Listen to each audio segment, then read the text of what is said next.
Одоо та бүхэндээ өтгөн нутгаас буюу Орхон, Туул, Сэлэн, Хануу, Хөнөө энэ сав нутгаас энэ сав нутгийн үндсэн ард түмнээс үүссэн төрүүдийг та бүхэндээ төлөөлъя. За нэгт бол энэ Хөнөө төр байгаа. За хоёрт нь Уйгур төр байгаа.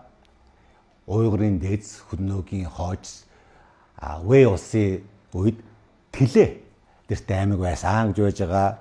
За энэ Умард Юан байгаа. Батмүгтаян хааны байгуулсан хянчил Хуамын үндсэн дийлийнх нь бол халах түмэн байгаа 12 отог. За Монгол улс байна. За энэ Монгол улсыг бол их Монгол улсаас бол ялах хэрэгтэй. Энэ бол 1911 дугаар он тусгаар тогтлоо олсон энэ улс бол халахын нутаг дээр үүссэн. Халахын 4 аймгийн нутаг дэвсгэр үүссэн учраас энэ бол яахааргүй бол өтгөн нутгийн үндсэн ард түмний байгуулсан төр тусууд болно гэж.